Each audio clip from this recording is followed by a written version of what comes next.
하늘의 긍정적인 소망의 메시지를 전해드리려 하는 스티그마 미션 방송의 하늘 영성 가이드 김민자 줄리 파기입니다. 여러분 오늘 행복하고 감사한 하루 되세요. 고맙습니다.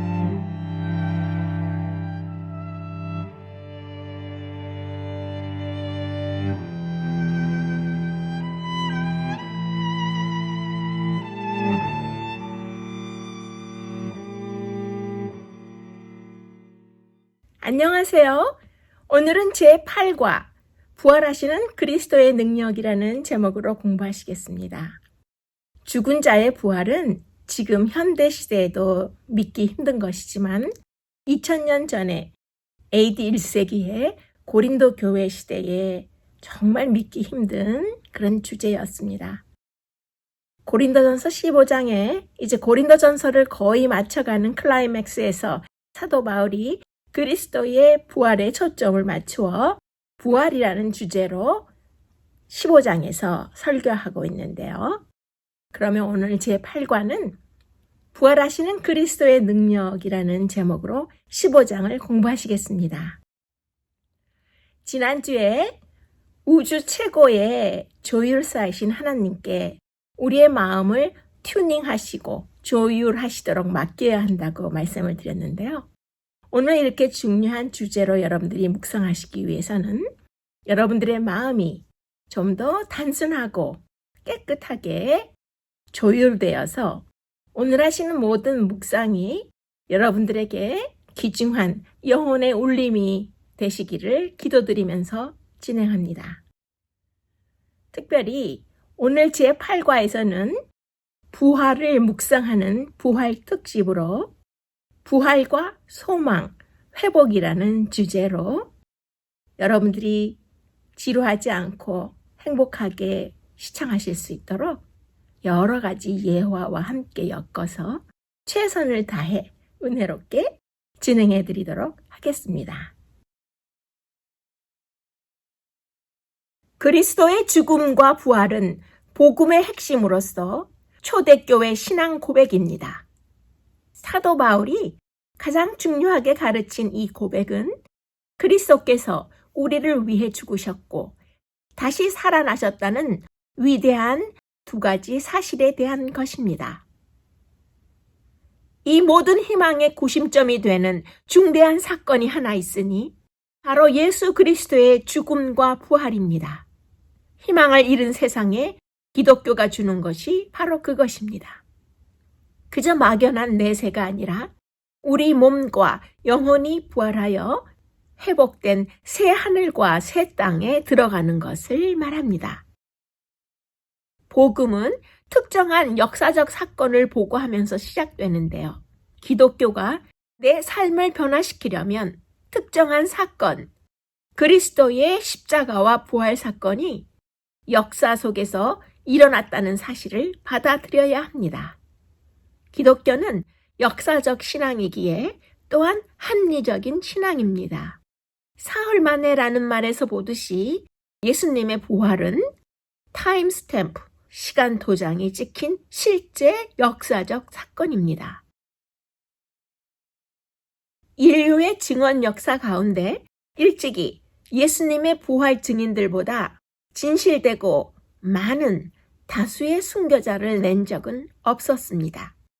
인류가 소유한 기록 가운데 신약의 사복음서보다 성스럽고 진실된 피 묻은 기록은 없을 것입니다. 특히 요한복음의 거의 절반은 예수님의 순환과 죽음과 부활의 일주일간의 기록입니다. 사도행전의 수백 명의 순교자들은 예수님의 부활의 증인들이었습니다. 그리스도의 부활은 몸, 육신의 부활이었습니다. 세포 분해가 복원되고 분자가 재결합하여 그리스도는 육신으로, 몸으로 다시 살아나신 것입니다. 그 심장이 찔려 죽고 시들어 멎었다가 영원한 능력으로 다시 새 힘을 얻어 봉합된 것입니다. 육체의 부활을 부인하는 것은 그리스도의 부활을 부인하는 것과 같습니다. 그리스도의 육체의 부활을 부인하는 것은 복음 자체를 제거하는 것이며 신앙을 공허하게 만드는 것입니다. 그러면 사도 바울이 말하고 있는 예수님의 부활에 대한 아주 중요한 4가지 증거가 있습니다. 그것들을 먼저 생각해 보겠습니다. 예수님 부활에 대한 바울의 증거 4가지 중에 그 첫 번째 증거는 예수의 빈 무덤입니다. 부활은 영적인 사건이 아니었습니다. 실제로 그리스도의 시신이 사라졌고 그리스도의 무덤이 텅 비어 있었습니다. 예수님의 부활에 대한 두 번째 증거는 수많은 사람들의 부활 목격자들입니다. 다수의 개인이 죽은 자 가운데서 다시 살아나신 예수님을 실제로 목격한 후 전하지 않았다면 사복음서와 초대 기독교 서신서에 기록된 이토록 수많은 부활 후에 나타나신 예수님의 모습들이 절대 표현하기가 불가능한 것이었습니다. 예수님의 부활에 대한 사도 바울의 증거 중에 그 세 번째는 복음서의 부활 기사들 자체입니다. 부활하신 예수님은 지극히 평범하신 모습으로 인간 중에 인간으로 나타나셨습니다. 십자가에 못 박히셨던 상처도 그대로 있었고 예수님의 부활하신 몸이 인간 그대로이신 데다 예전에 그 몸 그대로의 연속이었고 예수님의 몸을 손으로 직접 만질 수 있었으며 예수님께서는 생선도 직접 잡수신 것입니다.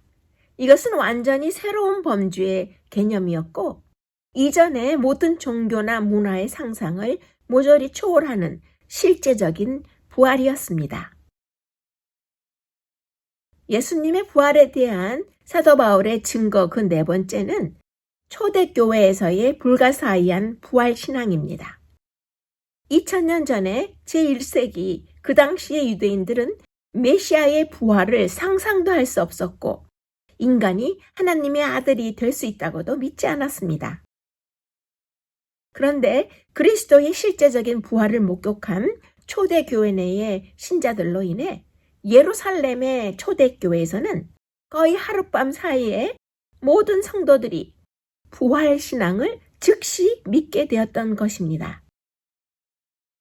초대교회의 부활신앙은 인류 역사의 문화와 사상에서 철저히 분리될 수밖에 없었고 새로운 부활신앙에 대한 믿음은 그래서 즉각적이고 기적적인 불가사의한 믿음의 현장이 되었던 것입니다. 예수님을 메시아로 믿은 초대 기독교 신앙은 예수님의 부활이 없이는 설명이 불가능합니다. 부활신앙은 인간의 이성을 배격하는 맹신이 아니라 역사와 과학을 초월하면서 동시에 포괄하고 포용하는 것입니다. 어떻게 예수님의 무덤이 비워졌고 어떻게 제자들이 예수님을 다시 보았으며 어떻게 그들의 삶과 세계관이 달라졌는지를 설명할 만한 다른 어떤 반박하는 설명이 지난 2000년간 회의론자들조차 제시한 적도 없고 예수님의 부활에 대해서 반박하는 설명이 제시될 수도 없었습니다.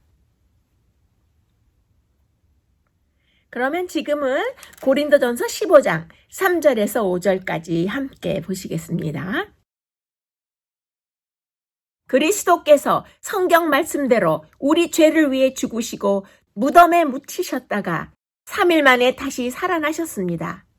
그러고서 그분은 베드로에게 나타나셨고 그 후 12제자에게 나타나셨으며 예수님이 무덤 안과 밖에 많은 사람들 앞에 나타나심으로 역사적으로 육신의 부활이 증명되었습니다. 베드로는 최초의 남자 목격자였고 야고보를 포함해서 나머지 12제자들 모두 예수님의 실제적인 육신의 부활을 생생하게 목격하게 되었습니다. 그 다음에는 500명이 넘는 형제들에게 일시에 나타나셨는데 그들 가운데는 죽은 사람도 있지만 대부분의 사람들이 지금까지 살아 있습니다. 그 후에는 야고보에게 나타나셨고 그 다음에는 모든 사도들에게 나타나셨으며 고린도전서 15장 6절과 7절 세번역의 말씀입니다.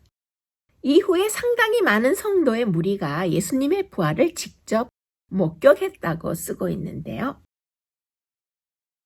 예수님은 동시에 500여 명에게도 나타나셨는데 이들 가운데 대다수는 사도 바울이 고린도전서를 기록할 당시에도 살아있었기 때문에 바울의 예수님의 부활의 목격에 대한 증거들을 확증해 줄 수 있는 목격자들이 사도 바울 시대에 수백 명 이상의 사람들이 있었습니다.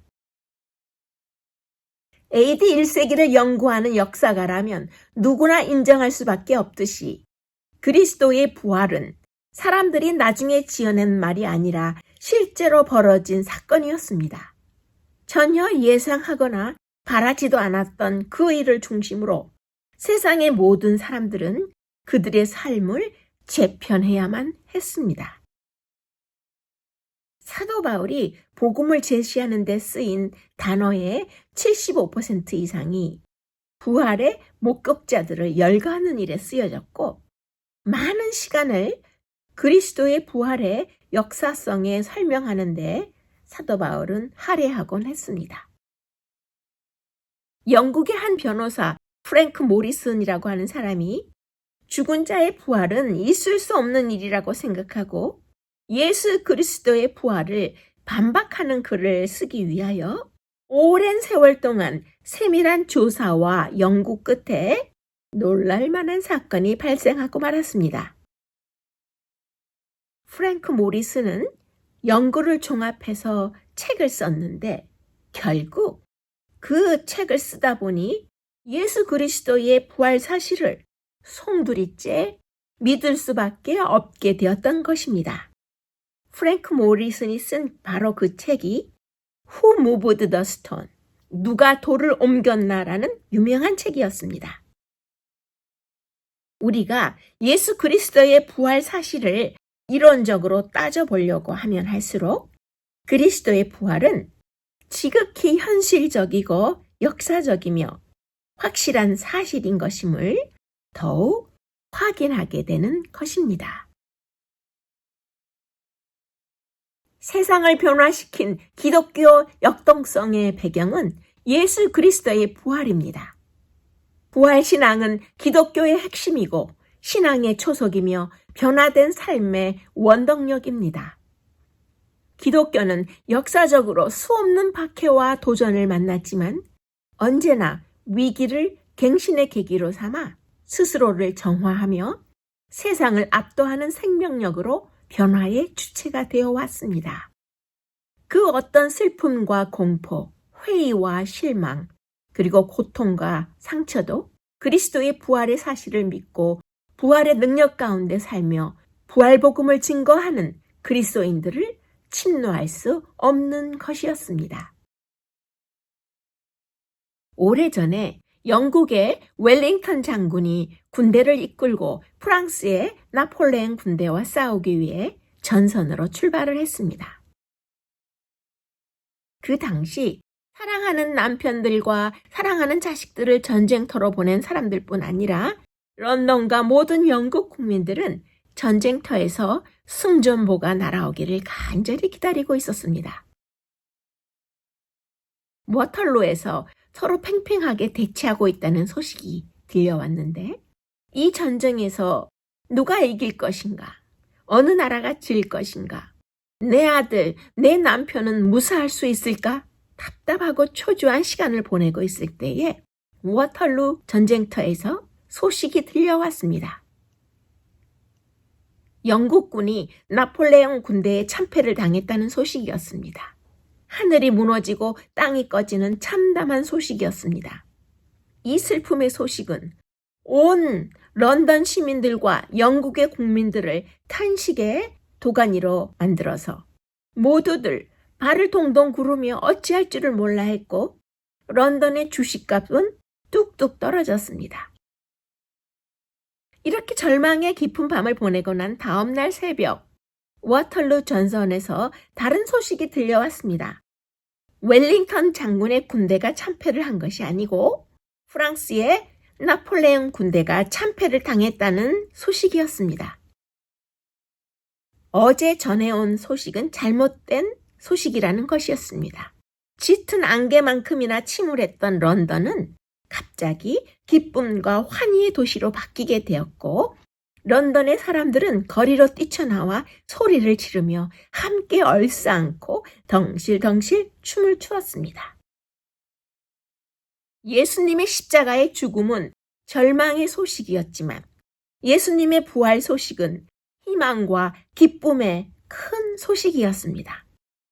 주님의 십자가는 우리의 죄 문제가 해결되고 그분의 부활 소식은 우리의 영원한 영생의 메시지가 되었던 것입니다. 부활이 사실이기에 우리의 앞날에 희망이 있는 근거는 하나님입니다. 지적인 신념이 아니라 산 소망입니다. 상징으로서의 부활은 거의 무익합니다. 예수님의 부활을 믿으면 영혼 깊은 곳에 그 희망이 심기어집니다. 희망의 첫걸음은 예수 그리스도의 부활이 실제로 역사적으로 있었던 일임을 믿는 것입니다. 예수님을 죽은 자 가운데서 다시 살리신 하나님의 힘의 위력이 이제 우리 안에 있습니다. 미래에 누릴 부활의 삶을 현재의 생활 방식에 접목해야 합니다. 그래서 십자가와 부활은 대반전인 것입니다. 재능의 옥합을 깨뜨리라라는 말이 있는데요. 그럼 함께 묵상해 보겠습니다. 어떤 사람이 어느 날 집안을 정리하다 녹슨 열쇠와 자물쇠를 발견했습니다.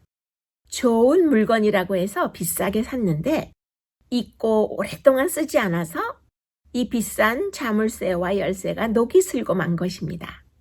안타까운 것은 열쇠와 자물쇠가 아니었습니다. 자기 자신의 삶도 이 녹슨 열쇠와 자물쇠와 같다는 생각이 들었기 때문입니다. 우리에게는 자신만이 받은 옥합과 같은 달란트가 있습니다. 그 옥합 같은 달란트는 제대로 사용되어야 그 가치가 더 빛납니다. 기억력과 시간, 물질과 재능의 옥합을 깨트려야 합니다. 옥합을 깨트리지 않으면 어느새 녹이 생깁니다. 기도로 나의 녹슨 마음을, 녹슨 시간을, 녹슨 물질을, 그리고 나의 녹슨 재능을 깨뜨려서 주님의 영광을 위해 사용해야 합니다. 이러한 옥합들을 깨트릴 때 신앙의 참된 기쁨과 은혜의 감격을 생생하게 경험하게 되고 더욱 큰 믿음이 생기는 것입니다. 여러분에게 주신 재능의 달란트를 녹슨 열쇠와 자물쇠처럼 깊은 곳에 방치하고 있지는 않은가 한번 생각해 보시면 어떨까요? 부활신앙으로 다시 일어나 녹슨 열쇠와 자물쇠 같은 나의 달란트를 주님의 보혈로 닦아내고 이 땅에 주신 사명을 위해 가볍게 사용해야 합니다. 우리에게는 부활하신 구주가 계십니다. 믿는 자에게 그리스도는 부활과 생명입니다. 죄로 잃어버린 생명이 우리 구주 안에서 회복되는 것입니다. 예수님에게는 자신이 원하는 자에게 줄 수 있는 생명이 있기 때문입니다. 그리스도께는 불멸을 부여할 권리가 있는데 그분은 인간을 위하여 내버린 그 생명을 다시 취하셔서 우리 인간에게 주시는 것입니다. 땅속을 기어다니는 애벌레에게 세상은 좁은 나뭇가지 위가 전부입니다. 하지만 때가 되면 애벌레는 스스로 고치를 짓고 그 안에서 죽은 듯이 멈추어 있습니다. 그러나 얼마 후 껍질을 깨고 나온 애벌레는 아름다운 날개를 가진 나비가 되어 하늘을 날아오릅니다. 애벌레의 죽음은 끝이 아니라 더 완전한 생명, 부활로 나아가는 과정입니다. 그래서 부활의 소망으로 우리는 오늘의 삶을 견디며 영원한 미래를 희망으로 바라볼 수 있는 것입니다. 우리의 낡은 자아가 십자가에서 죽을 때 그리스도 안에서 영광스러운 부활의 새 생명을 얻게 됨을 비유하는 것입니다. 그리스도의 부활은 기독교 신앙의 중심이자 우리의 유일한 소망입니다. 예수께서 실제로 죽음을 이기고 살아나셨기에 죄와 죽음은 최종적인 끝이 아니며 믿는 자들도 예수님 안에서 새 몸으로 부활하는 것입니다. 20세기에 인도의 유명한 전도자였던 선다싱에 얽힌 일화에 이런 이야기가 있습니다. 어느 날 선다싱이 길을 가다가 사람들이 모여서 웅성거리는 광경을 보고 무슨 일인가 궁금해서 사람들을 헤집고 들여다보니 수도승 한 사람이 팔을 쳐들고 앉아 있었습니다. 자기 손으로 지은 죄가 너무 커서 스스로 그 두 손을 벌하는 것이라고 말하고 있는 것입니다. 그 모양이 하도 측은해서 선다싱이 수십 년을 그렇게 벌을 받아본들 그 손이 깨끗해지겠소? 라고 말했습니다. 손뿐만 아니라 온몸을 매질한다고 해서 죄 지은 것들이 새롭게 되지는 않을 것이기 때문입니다. 명상이나 수양, 그리고 교양인이 하는 것들로 옛사람이 새사람이 되어 그리스도께 나아가는 것은 결단코 아닙니다. 극기나 수도를 통해서 회심하리라고는 꿈에도 생각하지 말아야 합니다. 기독교의 복음은 거기에 있는 것이 아닙니다. 옛사람이 십자가에 달려 온전히 함께 죽고 믿음으로 그리스도와 함께 장사될 때 바로 그 죽음으로부터 예수의 생명의 부활이 내 안으로 들어오는 것입니다. 그래서 내 자신이 예수화 되는 것입니다. 이것을 그리스도적인 생명이라고 합니다. 이것은 그리스도 안에 있는 나의 또 다른 생명입니다. 그래서 그리스도인은 바로 이 생명으로 사는 것입니다.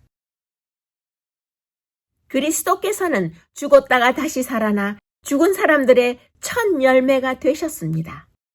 지금 보시는 고린도전서 15장 20절에서 첫 열매라고 하는 것은 구약에서 사용된 표현으로서 여기에서는 장차 앞으로 올 것의 예표와 보증의 의미를 가지고 있습니다. 죽음이 한 사람을 통해서 온 것처럼 죽은 사람의 부활도 한 사람을 통해서 왔습니다. 아담의 죄로 모든 사람이 죽은 것 같이 그리스도로 모든 사람이 다시 살게 될 것입니다. 15장 21절과 22절 세 번역의 말씀입니다. 아담을 통해서 출생한 모든 인간은 아담 한 사람의 불순종 때문에 죽음을 맞이하게 되었습니다. 인류의 아버지 한 사람, 아담의 범죄가 모든 사람에게 죽음을 가져온 것입니다. 그러나 또 다른 한 존재, 예수 그리스도의 순종으로 모든 사람들은 영적으로 거듭나면서 부활할 수 있게 된 것입니다. 멸망받을 최후의 원수는 죽음입니다. 결국에는 사망도 멸망받을 것입니다. 그리스도께서는 약속하신 대로 다시 오실 것이며 그리스도 안에서 죽은 자들이 다시 살아날 것입니다. 그때는 인간의 몸이 멸망받는 것이 아닙니다. 오히려 멸망받을 것은 우리 몸을 파괴하던 사망, 죽음 그 자체가 멸망될 것입니다. 우리 주 예수 그리스도를 통해 우리에게 승리를 주시는 하나님께 감사하노니 에덴 동산과 갈바리 골고다 언덕에서의 사단의 명백한 승리는 십자가 위에서 역전되었으며 그리스도의 부활을 통해서 최후의 완전한 승리가 입증되었습니다. 지금 이 성경 말씀에서 사도 바울은 성도들의 확실한 부활이라고 하는 유리한 위치에 서서 사단과 죽음을 비웃고 있는 것입니다. 굳게 서서 흔들리지 말고 항상 주님의 일에 열심을 다하십시오. 주님을 위한 여러분의 수고는 결코 헛되지 않을 것입니다. 부활에 대한 확신은 열심히 주를 섬길 수 있는 힘을 제공합니다. 부활하신 그리스도 안에서의 수고는 결코 헛되지 않기 때문입니다. 그러면 지금은 잠시 겨울나무와 봄의 생명, 우리의 소망과 회복에 대해서 잠시 생각해 보겠습니다. 겨울이 되면 나무는 모든 잎을 떨구고 앙상한 가지만 남습니다. 마치 생명력을 잃고 죽어버린 나무처럼 보이지만 계절이 바뀌어 봄이 오면 나무는 다시 푸른 잎을 틔우고 꽃을 피워냅니다. 나무의 생명이 뿌리 깊은 곳에 숨겨져 있기 때문입니다. 우리의 삶에 고난의 겨울이 찾아와 모든 것이 끝난 것 같아도 우리 안에 살아계신 예수 그리스도의 생명력은 결코 사라지지 않고 다시 부활의 꽃을 피워냅니다. 한때 석가모니의 뼈가 발견되었다고 인도를 위시한 불교 국가에서는 한동안 떠들썩했습니다. 석가모니의 이 유명한 뼈들은 잘 진열되어 수백만 인도 사람들의 경의 속에 시가행진을 하기도 했는데요. 많은 사람들이 석가모니의 뼈 앞에 엎드려 있는 것을 지켜보던 어느 한 크리스찬 선교사가 그의 친구에게 만약 저 사람들이 예수 그리스도의 뼈 하나라도 발견할 수 있었다면 아마 기독교는 산산조각이 나고 말 것이다 라고 말했습니다. 기독교는 죽은 자를 믿는 종교가 아니고 산 자를 믿는 종교이며 죽을 수밖에 없는 인간을 믿는 종교가 아니라 영원히 살아계시는 하나님을 믿는 종교이기 때문입니다. 예수님께서 부활하신 날 새벽에 여자들이 향품을 예비해서 예수님의 무덤을 찾아가 예수님을 찾았을 때 어찌하여 산 자를 죽은 자 가운데서 찾느냐라고 하는 천사들의 책망을 들었습니다. 그리스도인들이 신앙생활을 하면서 산 예수를 죽은 자 가운데서 찾으려고 하는 때가 많이 있는 것입니다. 주님을 죽은 자들 가운데서 찾으려고 할 것이 아니라 성도들의 가슴 속에 살아계셔서 지금도 움직이시고 역사하시는 부활하신 주님을 만나야 합니다. 예수님이 부활하실 때 미래의 하나님 나라를 우리의 현재 속에 이미 들여놓으셨습니다. 그 나라는 아직 이 땅에서 완성되지는 않았지만 지금 엄연히 실제하는 것입니다. 우리의 삶은 아직 이 땅 위의 한계 속에서 살고 있지만 이미 우리 가까이 와 있는 천국을 현실의 삶 속에서도 확신의 믿음 속에서 천국의 행복을 하나님의 임재 속에서 미리 느낄 수 있고 미리 누릴 수 있는 것입니다. 예수님의 부활은 미래를 현재로 들여놓을 뿐만 아니라 지금 이곳에 이 땅에도 천국을 가져옵니다. 인간을 하나님의 영광과 재결합시키는 것입니다. 하나님을 인격적으로 아는 것이 곧 영생이므로 지금 우리가 믿음으로 만날 수 있는 예수님의 부활의 영광과 그분과의 친밀한 교제는 예수님이 이 땅에 계실 때 제자들이 직접 예수님을 겪고 알았던 것보다 더 확실하고 더 나은 방법이 될 수도 있는 것입니다. 영적 부활이란 우리가 이 땅에 있으면서도 어떤 의미에서 하늘에서 산다는 뜻입니다. 믿음으로 인해 현재 속에서 미래를 산다는 특별한 뜻입니다.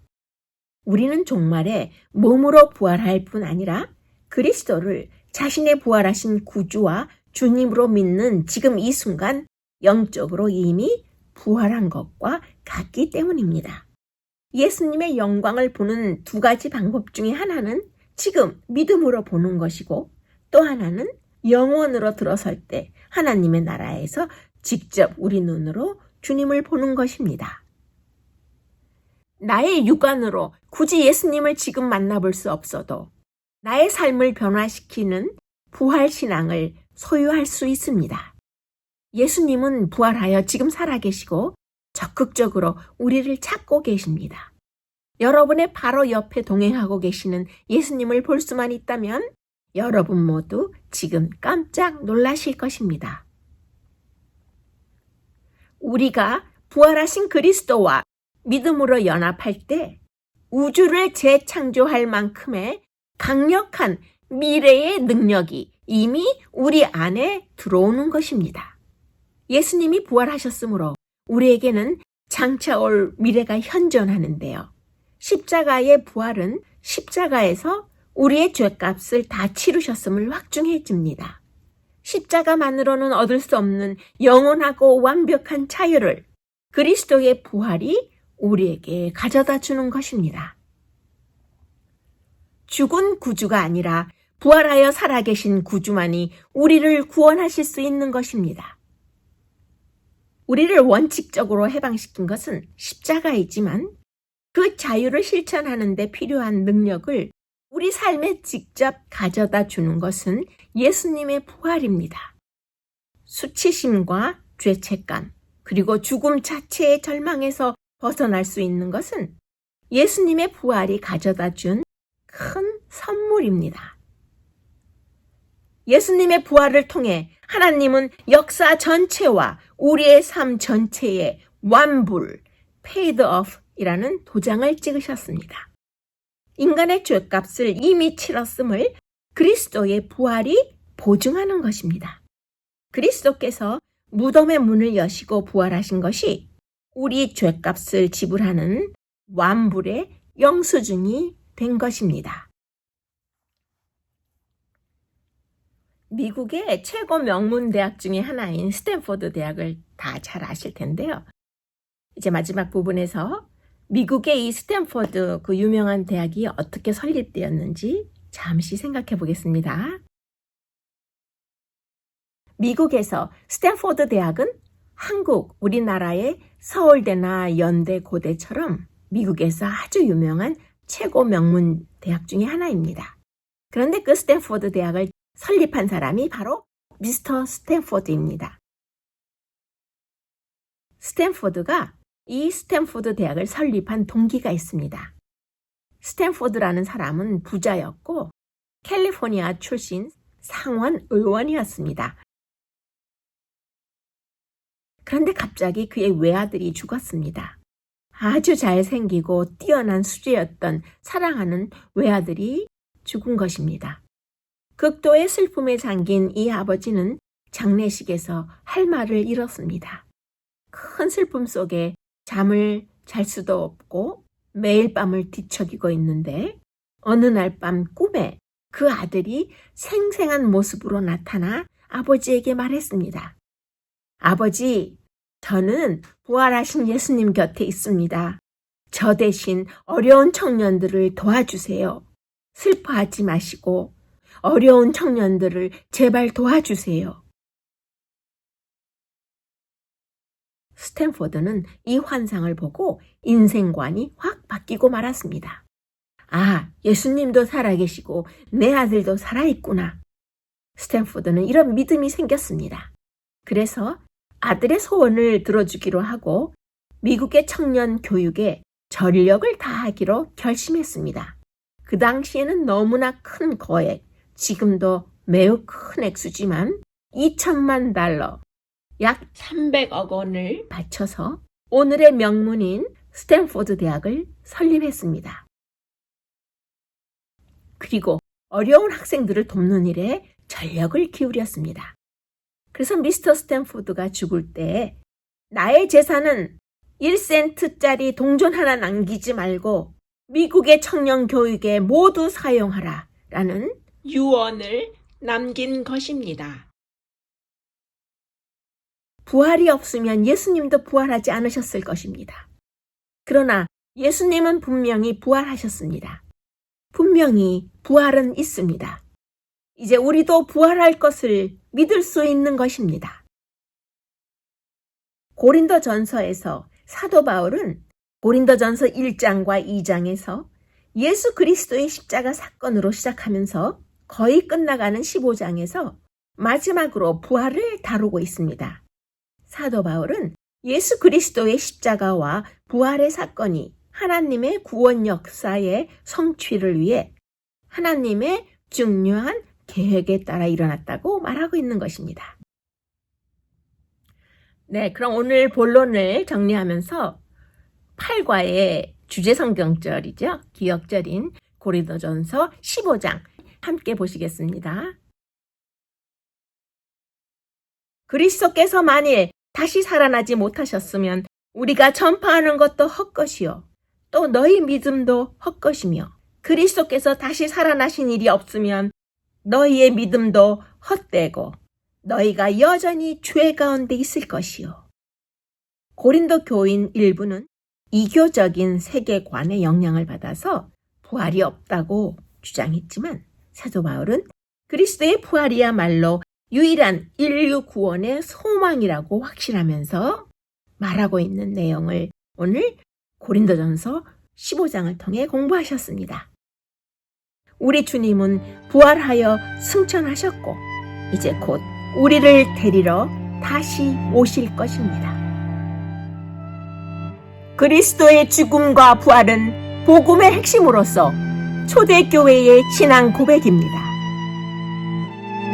기독교가 내 삶을 변화시키려면 그리스도의 십자가와 부활 사건이 역사 속에서 일어났다는 사실을 받아들여야 합니다. 그리스도의 부활은 몸, 육신의 부활이었습니다. 세포 분해가 복원되고 분자가 재결합하여 그리스도는 몸으로 살아나셨습니다.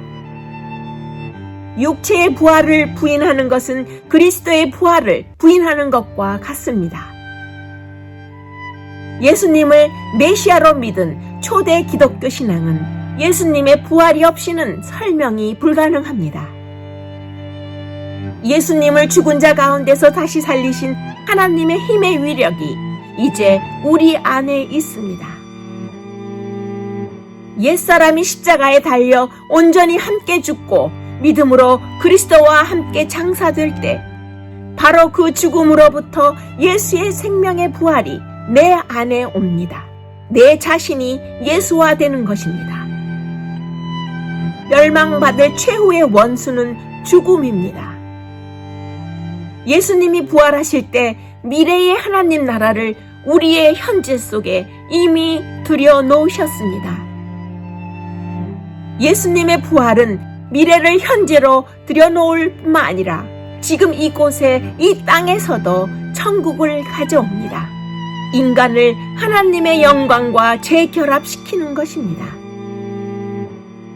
우리가 부활하신 그리스도와 믿음으로 연합할 때 우주를 재창조할 만큼의 강력한 미래의 능력이 이미 우리 안에 들어오는 것입니다.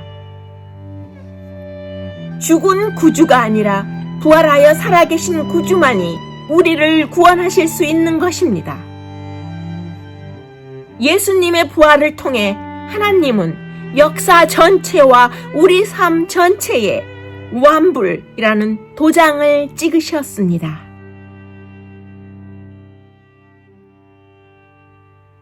오늘 제9과에서 8가지 예화와 함께 주님의 부활을 묵상하는 특집으로 진행해 드렸는데요. 함께 시청해 주신 모든 분들께 진심으로 감사드립니다. 이제 다음 주 제9과에서는 고린도 후서가 시작되는데요. 그래서 고린도 후서 총론 특집과 함께 제9과의 내용인 사랑에 이끄는 사역을 타이틀로 해서 새로운 내용으로 여러분께 인사드리겠습니다. 감사합니다.